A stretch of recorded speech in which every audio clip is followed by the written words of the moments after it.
Hi, I'm Eric McNair, and today we're going to talk a little bit about Android 12.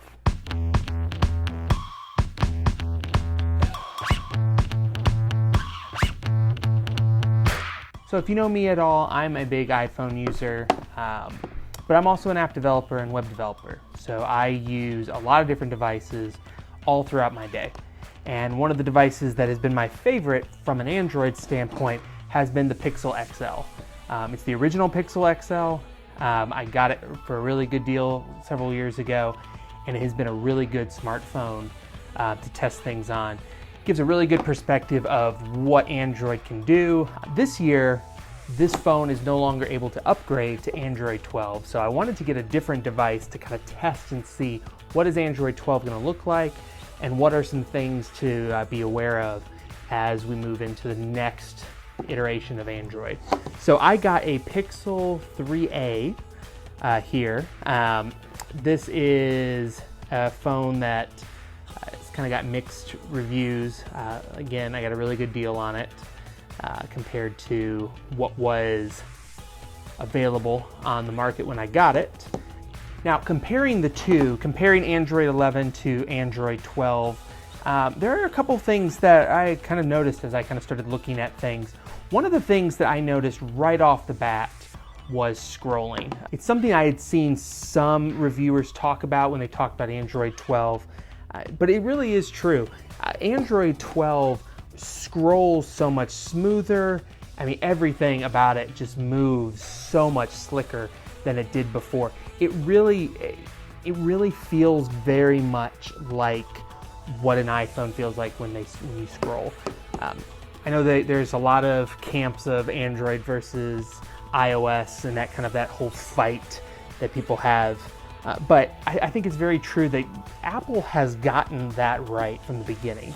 I remember the first time I held an iPhone and I scrolled in there, it was magic. And I don't believe, up until now, Android has ever really cracked that. It always felt a little jaggedy. It always felt a little cumbersome when you scrolled. But now it really feels smooth. It feels consistent. And it's not just the scrolling. It's everything about how the phone moves, the animations. Everything is consistent. It never seems like it bunches up like it used to. And I have tried Android on $1,000+ phones, and Android will still feel like that. So it does not matter if it's top of the line, kind of mid-range or whatever, it always feels inconsistent. And especially kind of seeing what Android 12 looks like on, quote, a budget smartphone like the 3A, it shows how much improvement has been made. Because this phone does not feel sluggish. It felt sluggish on Android 11. It feels well optimized. It feels like a flagship phone, even though it's not.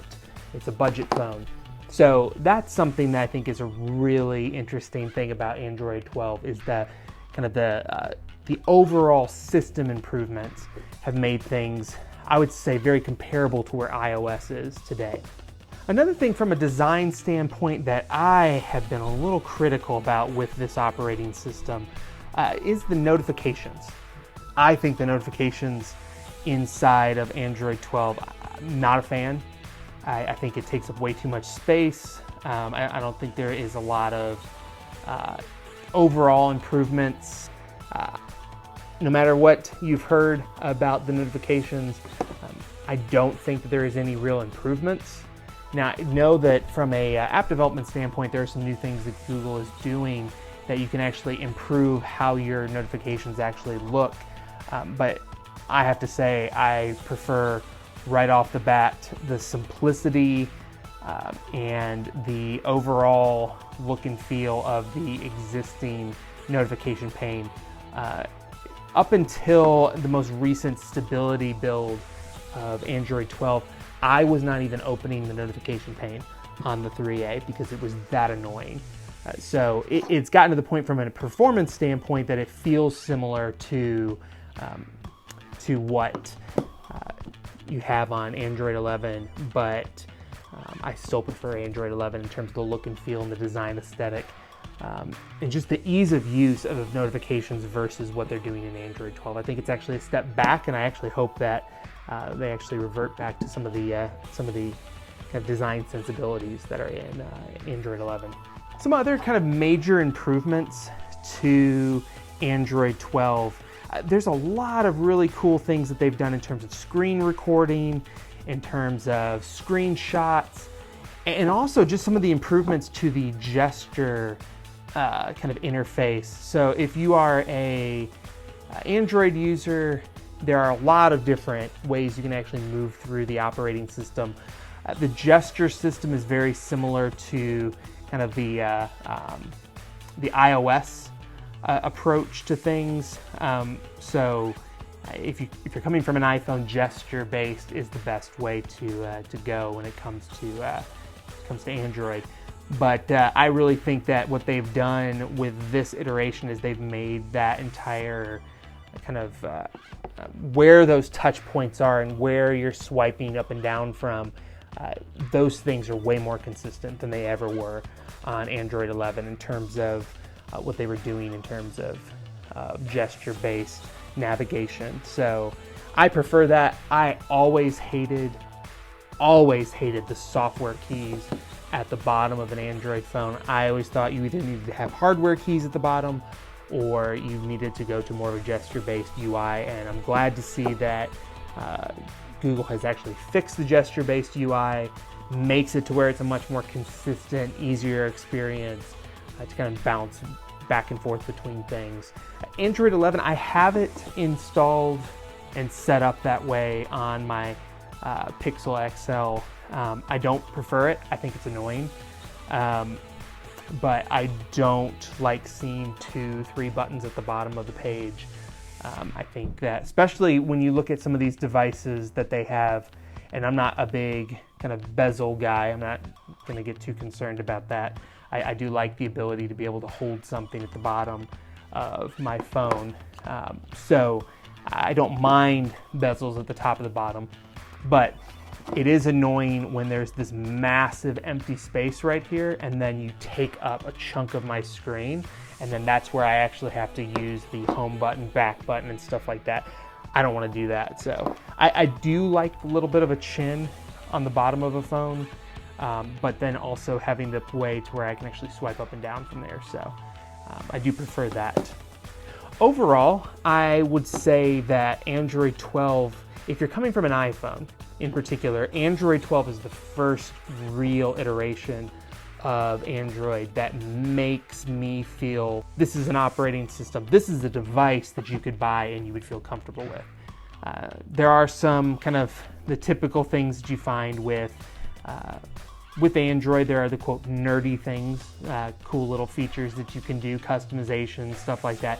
But if you're just an average user, Android 12 will serve you really well. So I still don't think that Android 11 really ever achieved that kind of level of simplicity, stability, to where I would ever say to an average person, you know, this is the phone you should buy outside of an iPhone. I think for the first time, Google has made an operating system that actually performs admirably.